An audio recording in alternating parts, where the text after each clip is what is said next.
Jadi nanti saya sampaikan secara gambaran besar terkait dengan pengawasan dan pengendalian. Itu contohnya di perusahaan, nanti kalian kelompok yang hari. Nah, terus ya, jadi fungsi manajemen itu kan ada beberapa. Jadi ada mulai dari perencanaan, setelah itu nanti ada secara garis besarnya ada perencanaan, pengorganisasian, setelah itu nanti ada pelaksanaan, ada pengawasan pengendalian. Ini hanya membahas terkait dengan pengendalian, pengawasan. Sendiri adalah proses meletakkan ukuran kinerja dan mengambil tindakan yang tepat yang dapat mendukung pencapaian sesuai dengan harapan yang sudah ditetapkan. Jadi kapan penetapannya? Penetapan saat melakukan perencanaan. Jadi kita sudah melakukan perencanaan, terus dalam proses kita perlu mengawasi supaya sesuai dengan target kita, sesuai dengan perencanaan yang kita sudah dilakukan.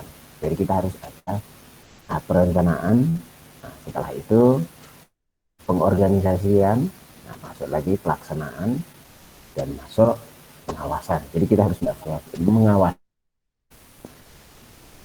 Jadi pengawasan itu juga adalah proses memastikan segala aktivitas sesuai dengan yang direncanakan. Jadi kita memastikan segala aktivitas. Jadi kita harus pastikan.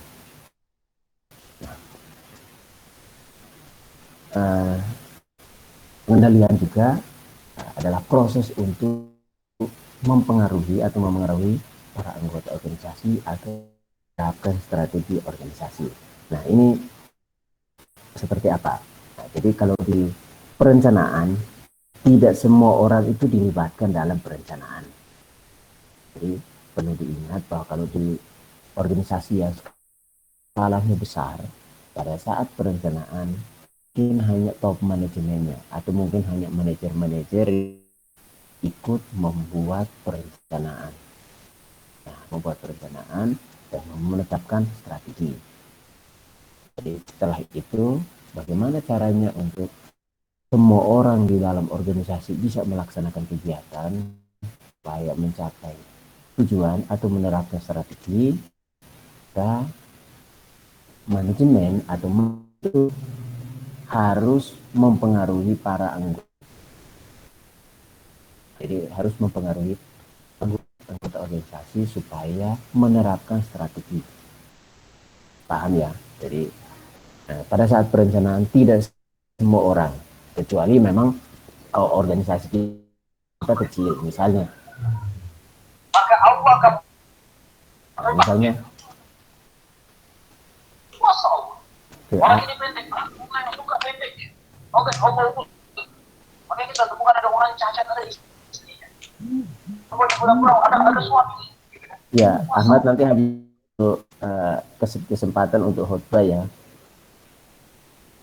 Nah, nanti kita habis kuliah baru giliran Ahmad untuk khutbah. Nah, nanti kami kasih kesempatan kok. Bisa ya? Nah, oke, kita kembali ke sini ya. Jadi di dalam manajemen, sekali lagi, tidak semua orang dilibatkan proses perencanaan. Kecuali mungkin kayak hima. Nah, hima biasanya semua anggota dilibatkan untuk membuat perencanaan.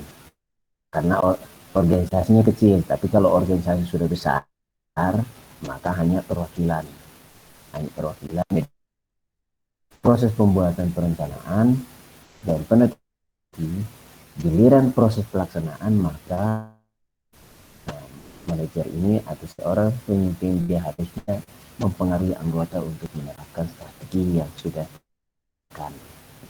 Itu adalah pengendalian. Aktivitas mengendalikan manajemen keselarasan tujuan ya, jadi bahwa pengendalian inilah nanti kita harus bisa selaras dengan tujuan kita. Jadi nanti bagian yang paling penting ini menekankan aspek keuangan dan non keuangan. Nah, jadi di sini pengendalian ini organisasi atau di perusahaan biasanya yang kalau aspek non keuangan itu misalnya proses produksi. Nah, mungkin nanti kita sudah lulus atau bahkan kita bekerja atau bahkan magang, kita akan kenal yang namanya QC, quality control. Nah, nanti ini kita akan mengontrol khusus aspek non keuangan. Nah, aspek non keuangan. Jadi terkait produksi, bagaimana menghasilkan produk yang sesuai dengan perencanaan. Nah, dari pengendalian ini juga bisa membantu untuk mengembangkan strategi baru. Dan penerapan strategi ini tidak maksimal, maka mungkin kita bisa menerapkan strategi yang baru. Oke. Nah, aktivitas pengendalian ini bisa dari perencanaan, koordinasi, perencanaan. Nah, ini kita juga bagian dari pengendalian, perencanaan, komunikasi. Jadi butuh semua di dalam satu manajemen yang perencanaan, koordinasi, bagaimana berkoordinasi antara terlini, terus komunikasi. Ya namanya kita terlibat dengan orang, ada divisi kita melibatkan yang namanya komunikasi. Nah, jadi perlu kita tahu juga apa itu komunikasi. Jadi berkomunikasi mungkin ada yang verbal, ada yang non verbal, gitu ya. Tidak pahami. Terus ada evaluasi. Jadi kita habis pengendalian perlu dievaluasi dalam aktivitas kita. Nah, setelah itu bila keputusan. Nah, apa yang harus kita lakukan? Terus mempengaruhi orang untuk mengubah perilaku. Karena orang maka ada perubahan perilaku. Misalnya ada yang menyimpang, maka kita bisa lakukan bagaimana caranya mempengaruhi orang untuk berubah perilaku.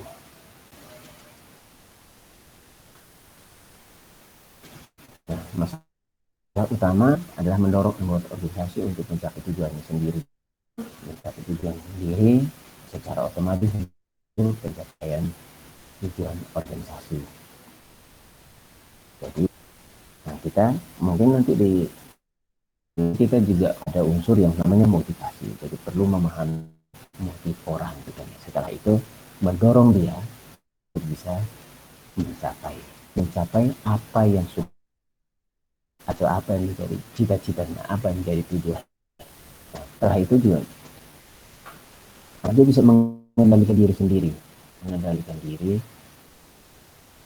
yang dia sudah rencanakan itu sesuai atau tidak.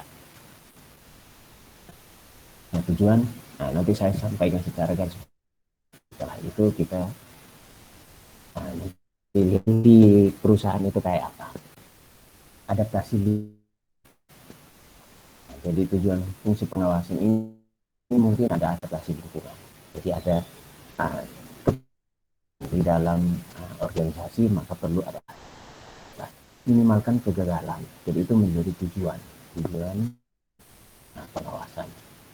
Jadi supaya produk yang kita hasilkan juga atau di dalam produk yang kita hasilkan itu jangan sampai banyak kegagalan.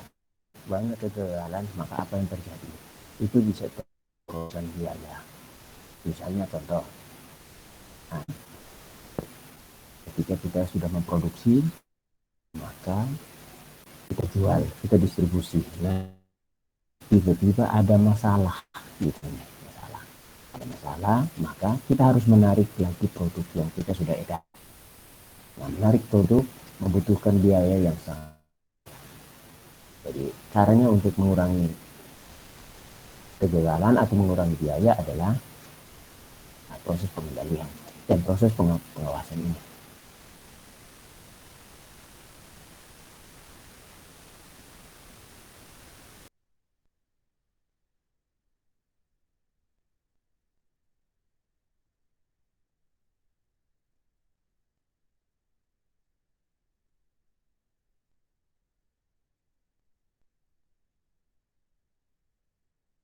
kita sudah target memproduksi bahan baku yang sesuai, karena gagal 50 maka yang hanya 50.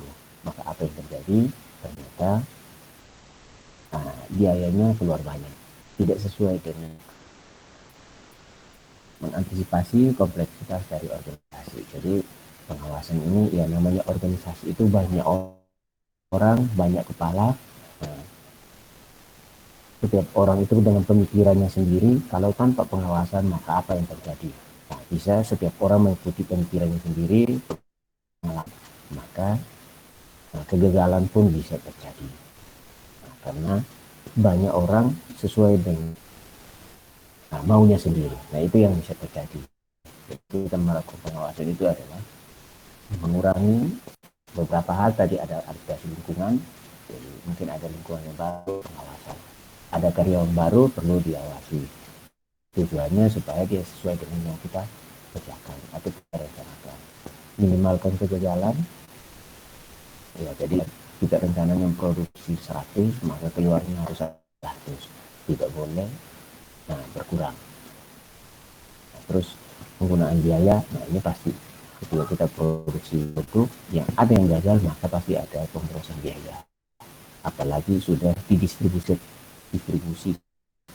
dan ternyata ada mengecewakan konsumen, maka kita harus menarik produk dari pasar. Ketika menarik produk dari pasar, biayanya lebih besar. Kita mendistribusikan. Ya, karena tadi beda orang, beda kepala, beda pemikiran, maka setujuan gitu ya. Maka kita fungsi pengawas itu bisa menyatukan semua. Nah, proses perencanaan ini ya, contoh kita lihatin di dalam gambar bagan. Jadi pertama di tahap perencanaan kita menentukan dulu standarnya, terus metode penilaian, itu penilaian kinerjanya. Nah, sama kayak kita ujian.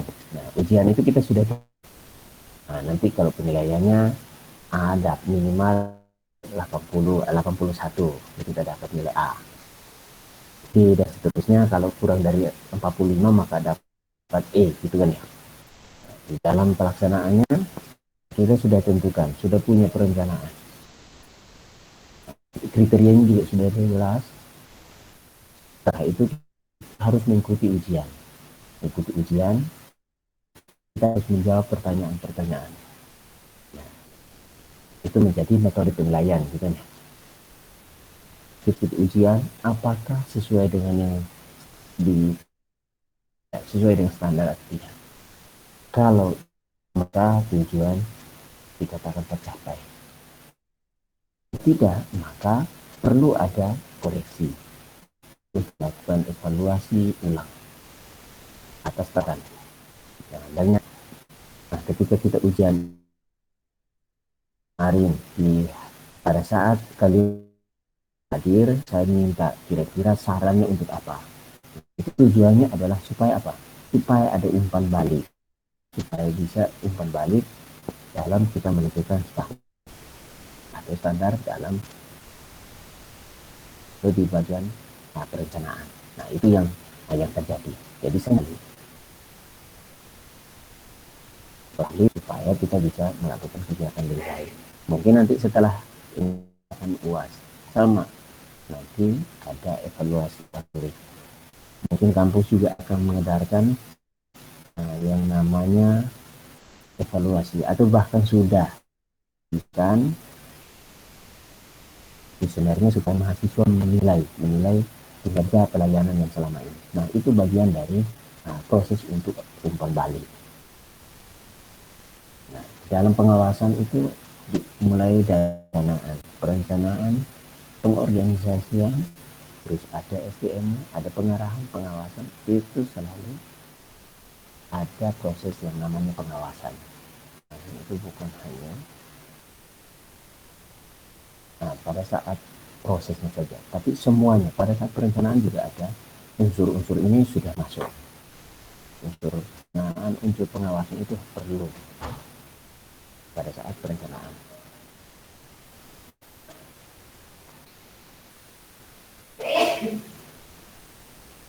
Beberapa gejala yang memerlukan pengawasan. Nah, ini kalau di dalam organisasi ini bisa terjadi penurunan pendapatan atau profit, namun tidak begitu jelas faktor penyebabnya, maka perlu ada arahan. Jadi terjadi penurunan pendapatan, maka perlu ada pengawasan. Ataupun terjadi penurunan kualitas, nah ini perlu ada pengawasan. Banyak gitu. Nah, kualitas pelayanan. Nah, teridentifikasi dari adanya keluhan pelanggan. Nah, kalau ada keluhan, maka pengawasan itu juga pasti langsung diperketat. Tapi kalau tidak ada keluhan atau pelayanan bagus, maka apa yang terjadi? Mungkin pengawas sudah dibuatin biasa-biasa, tapi di dalam organisasi tidak biasa-biasa, terlalu ketat pengawasan mutu, ketidakpuasan pegawai. Ketidakpuasan pegawai juga itu bisa memerlukan pengawasan. Jadi kalau ada pengeluhan dari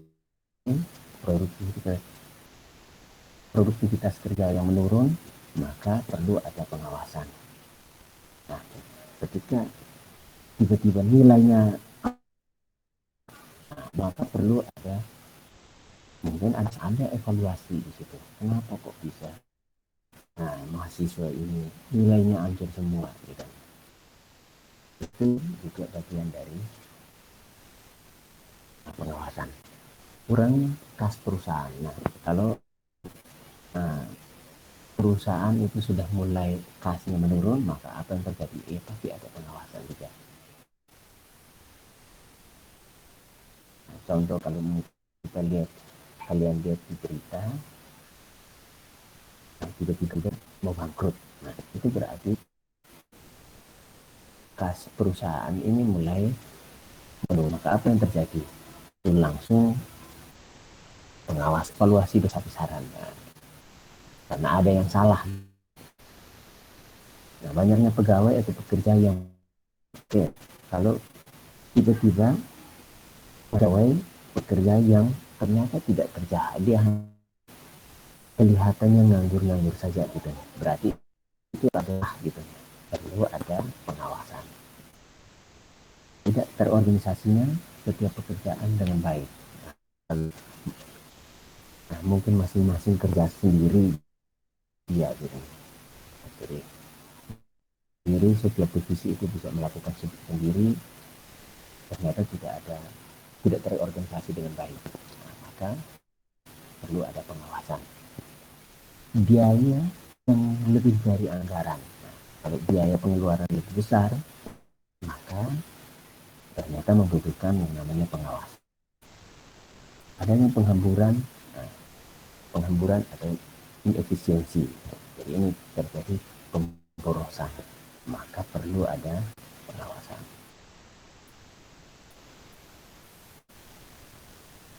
Oke, kapan kita akan melakukan pengawasan?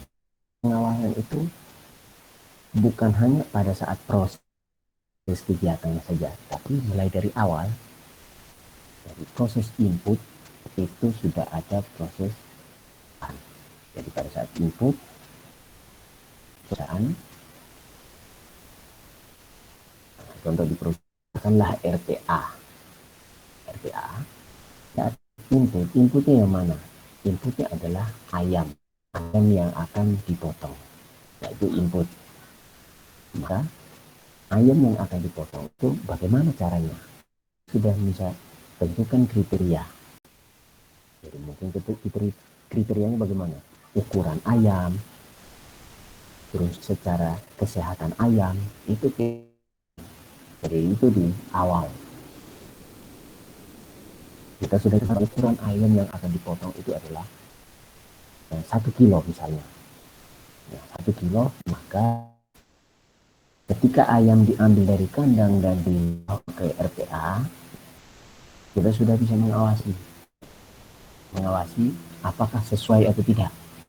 Diambil samplingnya, diambil ayamnya, oh ternyata sesuai, ukurannya semuanya.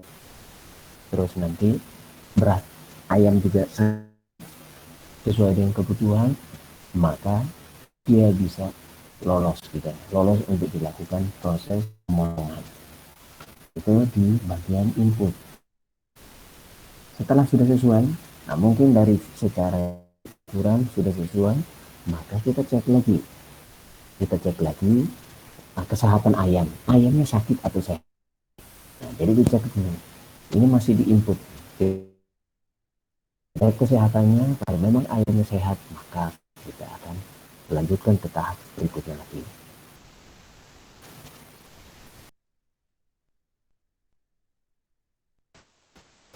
Nah, setelah kita cek kesehatan ayam dan sudah lewat, maka kita lanjutkan kepada tahap penggantungan ayam. Jadi ayam sebelum disembelih pasti digantung dulu, digantung baru akan disembelih. Nah, setelah semuanya digantung, maka nanti disembelih. Pasti ada tahapan juga. Tahapan harus, katakanlah kalau di Indonesia berlaku yang namanya unsur asuh, gitu ya. Mungkin kalian sudah dengar atau belum, tapi saya sampaikan bahwa pasti ada unsur yang namanya asuh. Jadi ada aman. Nah, kayak tadi pemeriksaan kesehatan itu untuk memastikan bahwa itu aman gitu. Setelah itu sehat. Jadi ada semuanya sehat. Ayam yang dibukan harus sehat, utuhnya, kandungan dihasilkan juga harus nutrisinya tidak berkurang. Ada unsur halal. Jadi proses untuk sembelih unsur halal. Jadi ya, yang menyembelih harus membacakan doa. Nah, itu juga proses input. Jadi pada saat prosesnya, untuk sudah ada proses, memastikan bahwa itu harus halal. Jadi kalau sudah halal, maka disembelih. Setelah disembelih, maka apa yang terjadi? Ada pencabutan bulu. Jadi bulunya harus dicabut. Kalau perusahaan besar biasanya menggunakan mesin. Jadi mesinnya dijalankan, nanti dia akan otomatis mencabut bulunya. Setelah itu dia akan dibuang jeroan, dibuang kepala, buang jeroan, buang kaki, hanya diambil karkasnya saja. Jadi itu ada pada saat proses. Sampai prosesnya setelah karkas sudah jadi, nanti dikemas. Nah, dikemas jadi produk akhir. Produk akhirnya berupa karkas yang sudah dikemas dan siap didistribusikan. Dan harus memastikan bahwa kualitas karkas yang dihasilkan itu sesuai dengan standar yang sudah ditetapkan. Itu contoh pengawasan dalam proses kegiatan di RPA. Nanti minggu depan kalian cari beberapa, secara kelompok kalian cari perusahaan, terus memilih satu produk dan mengidentifikasi pengawasan seperti apa yang terjadi dari proses awalnya, dari awal proses sampai akhir. Setelah itu bukan hanya akhir, sampai bagian distribusi. Jadi kayak di bagian mana yang harus diawasi dan dikendalikan. Jadi ini bagian SDM. Jadi sumber daya manusia pun dilakukan evaluasi. Bagian evaluasinya dari awal. Jadi pada saat proses dia bekerja dan sampai akhir produknya seperti apa. Atau misalnya kalian mau masuk Poliwangi, ada seleksi juga diawasi supaya sesuai nggak dengan kriteria yang sudah ditentukan. Kalau sudah sesuai, maka pada saat proses juga diawasi juga. Nah, diawasi tujuannya supaya sesuai dengan perencanaan. Setelah itu sampai akhir, maka kalian sesuai atau tidak, mutu yang pada kalian sesuai atau tidak, itu akan diawasi, dan nanti akan ada evaluasi. Jadi ada bagian SDM, bagian informasi, informasi juga dievaluasi. Ada bagian informasi, ada bagian keuangan. Nah, ini yang biasanya bagian keuangan. Bagian keuangan itu yang paling sensitif dan itu sangat detail di dalam pengawasan bagian keuangan. Terus bagian pemasaran juga memastikan bahwa produk yang didistribusikan setangan konsumen dengan baik. Itu pengawasan. Nah, bagian atau operasi, nah ini yang mungkin nanti kalian pada saat magang di semester 7, besok-besok akan ada magang yang semester berjalan akan mengalami, atau bahkan kalau kita kunjungan ke perusahaan pasti kalian akan mengetahui yang namanya QC. QC khusus di bagian produksi. Jadi akan ada pengawasan. Kalau di perusahaan pangan namanya QC. Jadi quality control. Quality control, bahkan alumni kita beberapa orang yang bekerja di QC.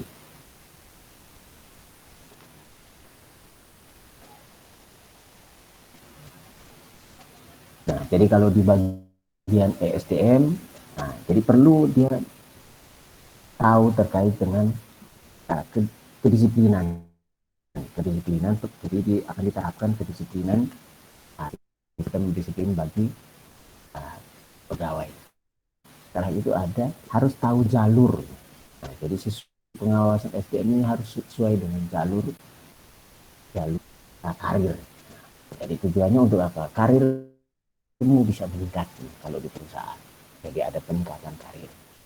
Pemahaman manajer atas motivasi, kepuasan serta gaya kepemimpinan. Nah, ini kita harus bisa memahami juga. Gaya motivasinya seperti apa. Minggu kemarin kalian sudah belajar terkait dengan bagaimana caranya memotivasi orang. Jadi walaupun kita tahu teori, pada saat teknisnya ini bisa sesuai dengan gaya orang itu akan berbeda-beda. Bisa memahami yang namanya memotivasi karyawan. Kalau kalian sebagai seorang pimpinan. Terus bagaimana caranya supaya muncul kepuasan dari karyawan. Nah, ini kita harus bisa paham juga. Terus jadi gaya yang akan seperti apa gitu.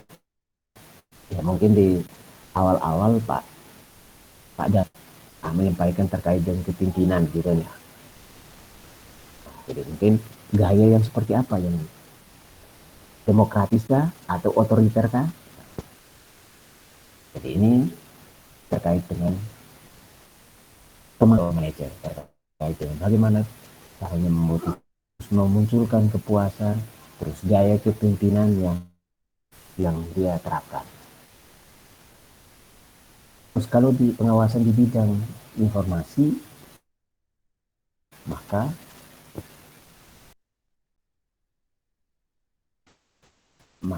bisa menggunakan teknologi komputer dan teknologi informasi. Jadi pengawasan di bidang informasi itu menggunakan, katakanlah kayak sekarang, semuanya lewat misalnya website, informasi nanti lewat website, maka pasti ada yang menggunakan teknologi komputer dan teknologi informasi. Terus ada penerapan sistem informasi manajemen. Jadi ini menyangkut dengan bagaimana penerapan seperti apa. Jadi itu ada yang bagian perencanaan, di situ ada yang bagian menerima informasi, dikelola informasinya, ada diedit dulu baru dipublish. Jadi tidak langsung dipublish, tidak. Jadi ada penerapan sistem informasi manajemen. Jadi ada yang mengkaji dulu apakah informasi ini benar. Jadi tidak langsung setiap informasi langsung disebar, tidak. Jadi dikaji dulu, ini sesuai atau tidak, budaya kita atau tidak. Tidak sesuai, maka informasi ini tidak dipublish. Jadi ada sistem manajemen.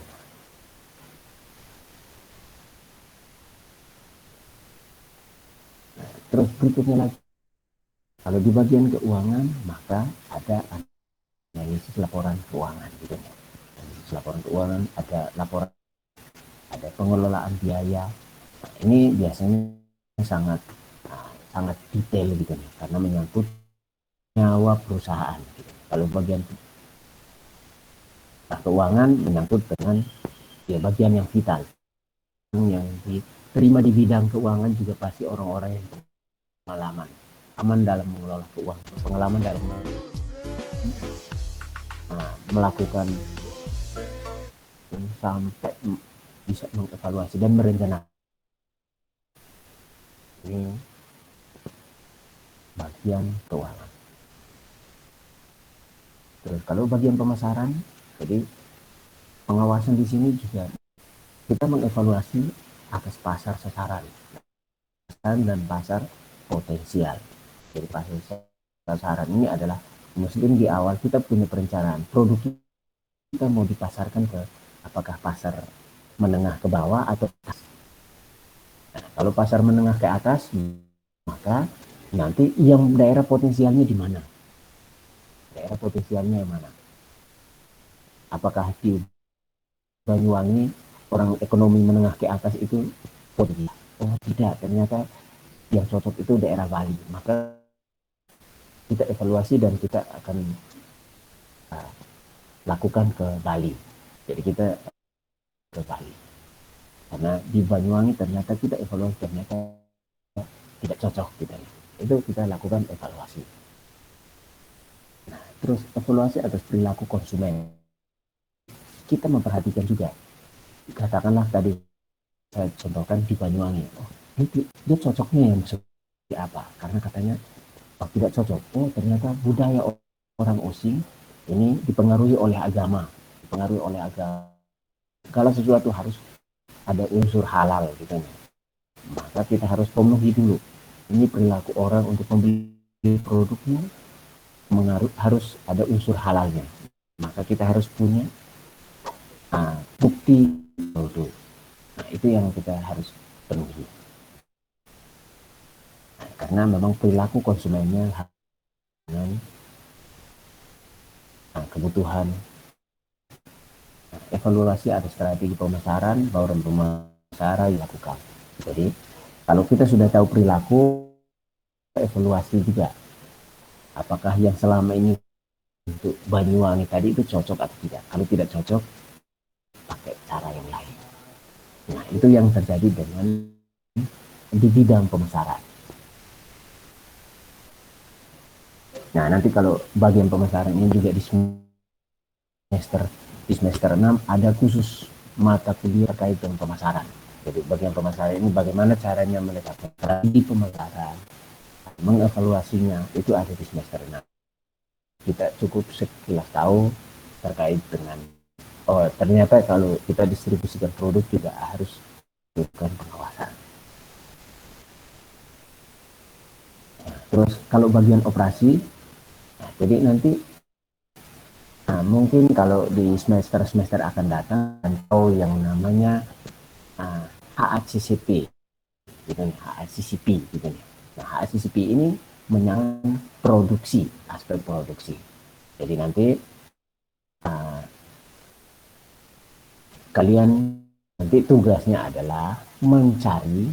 Nah, jadi nanti kalian cari perusahaan, katakanlah perusahaan RPA, katakanlah contoh ya RPA, nah RPA Kraton, gitu. RPA Kraton atau RPA Jombang, gitu misalnya. Dan kalian tahu harus cari tahu bagian proses produksinya. Terus proses produksinya, nah itu produknya katakanlah karkas. Nah bagian untuk produksinya, QC-nya pekerjaannya apa saja. Jadi pekerjaannya apa saja. Nah, jadi nanti kalian akan cari tugas kalau berupa kelompoknya kalian harus cari tahu. Nah, jadi pertama nanti kalian harus tentukan dulu perusahaannya. Nah itu produknya apa, baru kalian cari tahu bagaimana QC untuk mengawasi proses produksinya.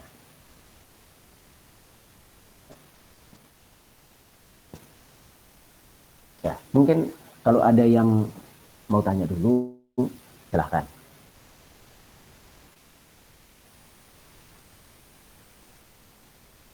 Ada yang mau tanya dulu, silahkan.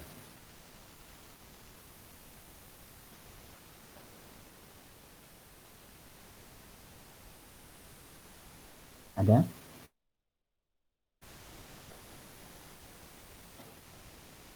Atau malu-malu gitu nih? Nah, ada yang pernah masuk organisasi? Organisasi katakanlah OSIS. Ada? Ada, Pak. Apakah di dalam organisasimu pernah melakukan yang namanya pengawasan atau evaluasi atau seperti apa?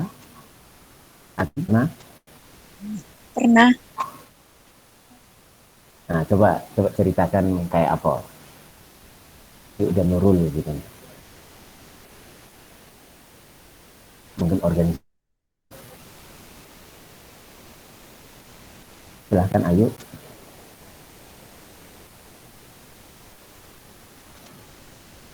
Pernah evaluasi itu untuk mengevaluasi acara yang telah dilakukan, entah kekurangan atau berhasilnya suatu.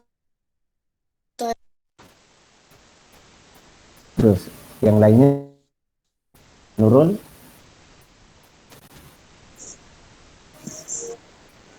Untuk mengevaluasi acara, tapi lebih ke panitianya juga dievaluasi buat acara-acara selanjutnya itu dia bisa introspeksi juga gitu, Pak. Di dalam kalian melakukan itu ada yang namanya pengawasan atau tidak?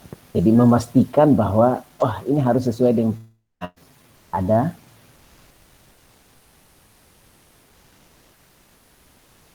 Ada kayak gitu? Ada, Pak. Kan untuk evaluasi juga. Oke, jadi walaupun mungkin dia kecil, itu secara tidak ada orang yang mengawasi khusus ya, tetapi kita maksudnya, jadi dia sistem pengawasi tradisional gitu ya. Jadi sesuai dengan prosedurnya saja. Jadi langsung kegiatanmu ini ya, kamu pastikan harus sesuai gitu ya. Tujuannya supaya ya pas sudah selesai kita langsung evaluasi. Oh tadi pekerjaanmu bagaimana? Oh sudah sesuai. Tadi kekurangannya ini. Dan semua setelah dirincikan, maka kita mungkin persiapan untuk besoknya apa yang harus kita lakukan. Sudah menerapkan prinsip-prinsip manajemen, khususnya di bagian pengawasan. Nah, tapi kalau karena hasilnya kecil, jadi tidak terlihat gitu. Tetapi dia sudah mengandung unsur yang namanya pengawasan. Dan mengarah kepada atau pengendalian nanti mengarah ke. Jadi ini karena organisasinya kecil, jadi tidak terlalu terlihat gitu nih. Dan di perusahaan maka terlihat nanti. Perusahaan nanti kalian tugas yang itu berikan adalah kalian cari perusahaan khususnya di bagaimana caranya dia memproses produksinya. Proses produksinya, QC-nya atau biasanya mengawasi ini adalah QC. Jadi quality controlnya dia harus mengawasi mutu. Mutu seperti apa yang diawasi gitu nih. Atau pekerjaannya seperti apa. Nanti kalian harus cari tahu. Cari tahu bisa ke perpustakaan mungkin laporan-laporan kelas yang melakukan magang kerja industri terus mereka menulis terkait dengan QC, quality control, katakanlah quality control perusahaan keraton misalnya, itu kalian bisa apa sih yang diawasi gitu nih. Nanti kalian bisa tahu QC pekerjaan seperti apa yang diawasi, mutu apa yang diinginkan. Nah, itu biasanya tertulis semua di sana. Jadi kalian bisa lakukan atau bisa di browsing internet. Nah, jadi kalau untuk mencari referensi, silahkan bisa browsing dari internet terkait dengan pengawas perusahaan peternakan. Jadi khusus peternakan saja gitu ya. Kita spesifik ke peternakan tujuannya supaya kita tahu. Jadi nanti kalian tentukan perusahaannya, di situ baru pekerjaan apa yang diawasi. Gitu. Jadi itu yang nanti kalian harus perhatikan. Atau kalian kan nanti minggu depan kita langsung sama seperti kemarin. Nanti setiap kelompok paparkan, baru kita akan tahu, oh ternyata pekerjaan yang dilakukan kayak gini, setiap perusahaan. Jadi mengenal prinsip manajemen yang di perusahaan A, B, C, dan seterusnya yang kalian telusuri. Nah, sistem pengawasan yang berikutnya juga berdasarkan komitmen. Jadi setiap orang punya komitmen yang kuat untuk melakukan kegiatannya dengan benar, sesuai dengan yang direncanakan. Jadi nanti masing-masing introspeksi diri, karyawannya dia sudah lakukan, ya kayak tadi. Jadi sistem pengawasan berdasarkan komitmen. Jadi Nurul dan Ayu mereka sudah melakukan itu. Jadi, mereka terlibat di organisasi dan tahu ternyata setiap orang khusus untuk melakukan kegiatan baik. Bagaimana kalau orang itu nah, tinggal dievaluasi itu. Ternyata mungkin orang sesuai. Kayak tadi penempatan SDM-nya yang mungkin tidak sesuai. Mungkin dia awalnya keberatan, tapi karena ada unsur paksaan, ternyata dampaknya pada saat proses pelaksanaan ternyata dia tidak maksimal, atau mungkin dia tidak sesuai dengan passionnya dia. Jadi ternyata kita harus mengevaluasi pada saat perekrutan anggota. Nah, itu adalah hal yang terjadi di dalam organisasi. Jadi kalian juga harus bisa pahami prinsip daripada manajemen ini supaya kalian di mana saja bisa melakukan dengan baik. Kalian bisa melakukan menerapkannya untuk pribadi tanpa sebelum bekerja di perusahaan kalian sudah bisa menerapkan proses manajemen ini dalam diri kalian sendiri. Silahkan, mungkin ada pendapat yang lain, silahkan.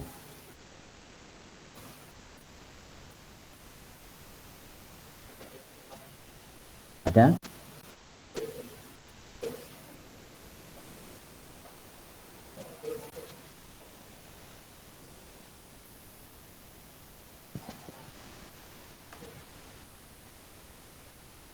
Belum?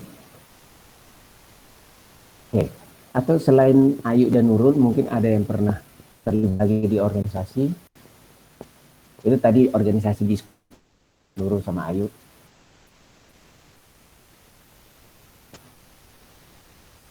Mungkin ada yang terlibat di luar sekolah atau luar kampus. Ada? Katakanlah Karang Taruna mungkin. Atau pemuda masjid. Ada?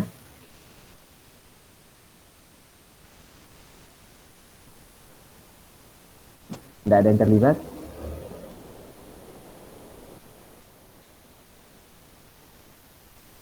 Tigo? Musola, Pak. Remaja Musola. musola. Remaja musola. Oke. Ada yang remaja musola, remaja masjid. Nah, kalau remaja musola, kira-kira unsur pengawasan ini ada atau tidak ada?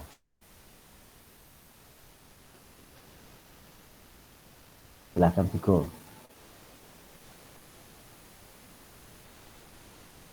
Ada, Pak. Seperti apa? Seperti apa? Pengawasannya di keamanan kebersihan. Oke, terus apa lagi?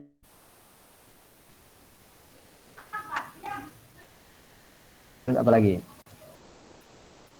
mengurusi itu Pak, alat-alat seperti apa jenis mic, sound system. Nah, sound system terus apa lagi?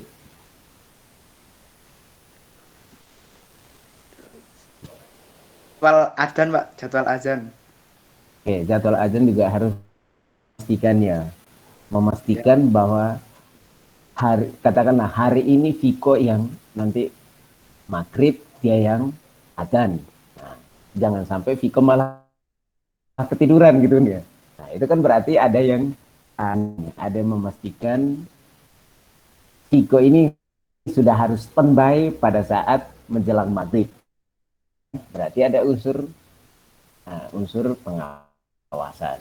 Karena kalau misalkan Viko tidak sadar, mungkin lagi tidur, maka pas maghrib ternyata tidak adzan gitu kan ya.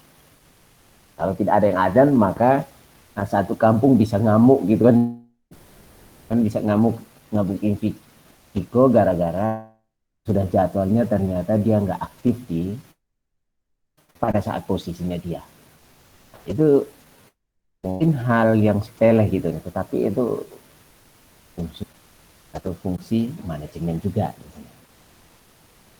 Jadi mengawasi, memastikan kota amal, memastikan ada yang mengisi, terus jangan sampai ada yang mengambil kota amalnya. Nah, kan gitu kan. Itu ada fungsi pengawasan. Terus terkait kebersihan juga kan, bahwa nanti namanya tempat ibadah kotor gitu. Kalau kotor, maka apa yang harus dilakukan? Oh, segera bersihkan supaya nanti tidak terganggu yang lain mau beribadah. Nah, itu kan fungsi pengawasan, tapi skala musola. Jadi itu ada organisasi pemuda musola. Nah, saya berharap juga ini kan UKM dan juga Hima saat ini sedang perekrutan anggota baru. Jadi saya berharap supaya kalian semuanya mendaftarkan diri di Hima ataupun di UKM. Tujuannya untuk apa? Nanti kalian bisa belajar bagaimana caranya mengembangkan diri, bagaimana bisa berkomunikasi. Tapi kalau kalian tidak masuk Hima ataupun UKM, maka kecenderungan untuk kalian tidak memiliki fungsi-fungsi manajemen, atau bahkan kalian tidak bisa. Nah, biasanya ini pengalaman saya secara pribadi, pengalaman belajar dari pengalaman orang lain juga, bahwa anak-anak yang terlibat dalam Hima ataupun UKM yang aktifnya untuk pengaturan waktunya sangat baik. Terus tugas-tugas dia tidak akan pernah secara kepribadian nilai tidak jelek, pasti bagus-bagus. Berbeda dengan anak yang mau fokus kuliah. Nah, bilang fokus terlibat dalam organisasi, biasanya nilainya hancur, tingkat stresnya tinggi, terus dia tidak bisa mengolah baik. Nah, itu dampaknya ketika itu biasanya kesulitan. Itu anak-anak terlibat di dalam organisasi. Tapi kalau yang aktif dan terlibat dalam organisasi, itu biasanya nilainya, kalau dilihat dari KHS ya, nilainya itu tidak buruk. Dia pasti nilainya selalu baik. Pasti paling rendah itu adalah baik. Tapi yang bagus itu ya sangat bagus atau sangat baik. Itu yang terjadi. Ini pengalaman dengan pribadi dan juga dari pengalaman orang-orang yang saya amati, terutama dari mahasiswa Poliwangi. Itu kayak gitu. Nilainya, IPK-nya itu stabil di atas 3. Tapi tidak terlibat organisasi, itu 3 ke bawah. Di luar tidak aktif di dalam kampus tidak aktif, dia kecenderungan hanya datang kuliah, nongkrong, itu kayak gitu. Nah, bahkan tingkat kegagalan untuk kuliah pun lebih tinggi ketimbang anak yang aktif berorganisasi. Makanya saya berharap kalian harus segera daftarkan diri karena mumpung pembukaan untuk perekrutan anggota baru, daftarkan diri untuk belajar di sana. Paham ya? Nah, mungkin kalau jadi silahkan daftar saja. Silahkan daftar untuk masuk anggota HIM, anggota UKM. Jadi banyak HIMA pahit cuma TPHT. Kalau UKM banyak UKM di Poliwangi. Jadi silahkan bisa daftar HIMA dan juga UKM. Jadi juga minimal 1, hanya 2. Tujuannya untuk apa? Mengembangkan soft skill. Kalau soft skill itu tidak bisa hanya dengan membaca buku, tidak bisa. Jadi itu harus dipraktekkan. Perlu kalian ketahui. Oke, dari mungkin ada yang pendapat lain, silahkan.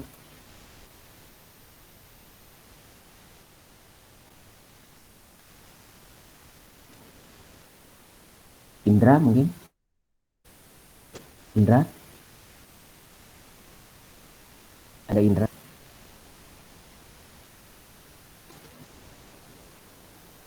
Indra? Indra?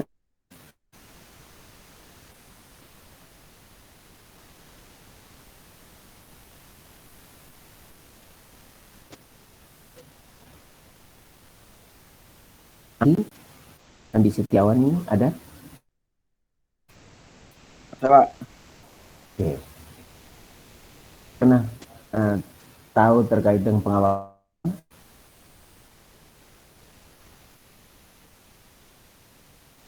Pak. Fungsi pengawasan, silakan.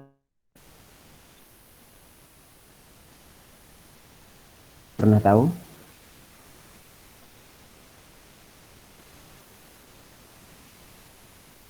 Atau Andi pernah terlibat organisasi? Tidak pernah. Tapi pernah tahu orang melakukan? Pernah?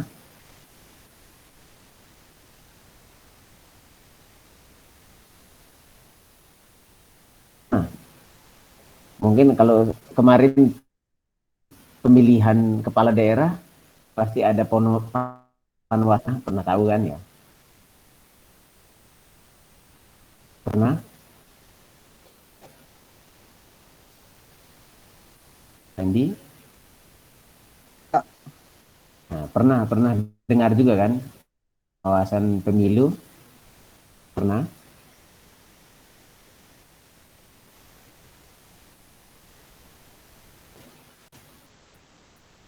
Atau enggak pernah ya?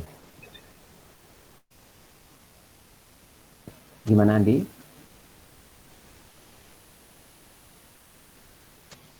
Ya, jadi hal yang mungkin kami tidak perlu berpikir yang jauh-jauh ya. Contoh kayak misalkan pemilu gitu nih. Pemilu pasti ada pengawas gitu nih. Pengawas pemilu. Ini juga menerapkan unsur pengawasan. Jadi dia memastikan bahwa pemilu atau kegiatan itu akan berjalan sesuai dengan perencanaan awal. Itu fungsi pengawasan. Jadi memastikan bahwa suatu proses berjalan sesuai dengan yang diharapkan. Jadi itu adalah fungsi manajemen khusus dan pengawasan. Jadi kita memastikan bahwa setiap orang di dalam organisasi bisa menjalankan tugas dengan baik dengan tugas dan tanggung jawabnya. Bahkan memastikan bahwa produk yang dihasilkan juga sesuai dengan perencanaan awal. Jadi produk yang dihasilkan harus benar-benar berkualitas. Nah, ketika produknya yang dihasilkan berkualitas, maka kemungkinan konsumen juga akan merasa puas dengan produk yang dihasilkan oleh perusahaan. Jadi nanti kalian minggu depan, ya ini tadi saya menulis kata-kata bahwa kita berawas diri diperlukan demi mencapai masa depan yang penuh cita dan cinta. Gitu. Itu bagian dari pengawasan. Jadi kata dasarnya adalah awas gitu ya. Jadi sama untuk secara pribadi memang kita harus berawas diri gitu ya. Supaya nanti kita atau masa depan kita harus sesuai dengan cita-cita. Gitu. Karena itu yang diharapkan. Karena itu adalah bentuk cinta yang sesungguhnya. Nanti untuk tugas minggu depannya adalah nanti cari satu perusahaan peternakan di bidang pengolahan pangan. Setelah itu kalian quality controlnya. Quality control ada di perusahaan. Nah, ini sifatnya bukan perorangan. Jadi kalian nanti belajar, mungkin tentukan dulu perusahaannya apa, misalnya atau perusahaan Java mungkin. Nah, Java ya tentukan dulu produknya apa. Nanti atau mungkin ada perusahaannya jasa, silahkan, tapi khusus di bidang peternakan. Nanti QCD inputnya seperti apa, misalnya kayak tadi saya cerita RPA, di inputnya ada ayamnya, dipantau gitu. Terus pada saat prosesnya yang dia pantau pada saat proses. Terus saat output apa yang dia awasi gitu. Apa yang dia kontrol. Nah, setelah itu sampai distribusi. Jadi distribusi produk, karena tujuan distribusi adalah pemasaran. Jadi kita memastikan bahwa produk itu sampai konsumen sesuai dengan kebutuhan atau sesuai dengan harapan konsumen. Maka dia akan menghargai diri produk kita berkualitas atau perusahaan kita berkualitas. Nah, yang perlu kita pahami dan yang akan kita lakukan khususnya materi fungsi pengawasan. Oke, bisa dipahami?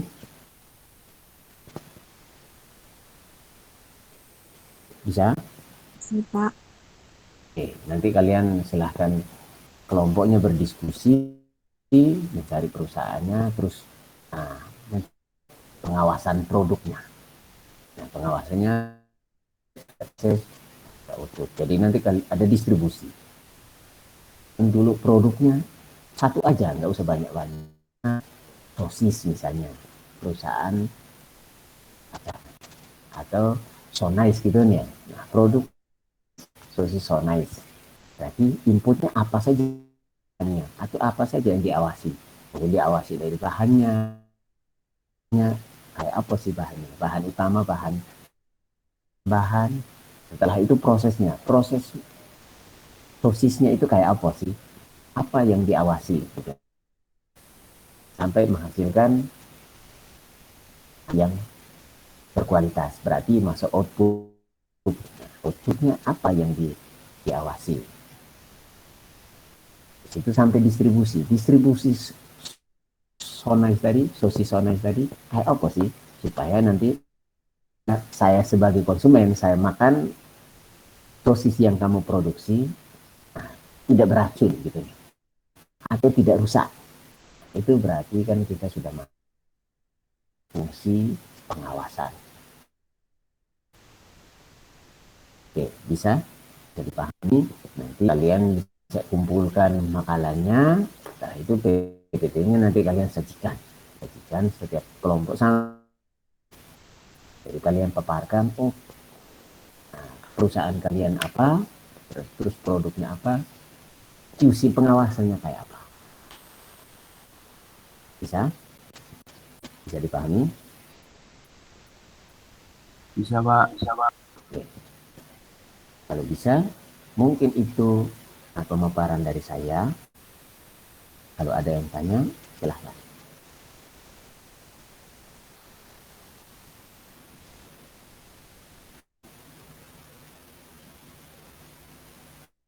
Ada?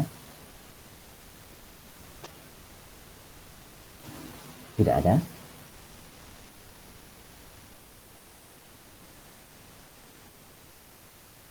Ya?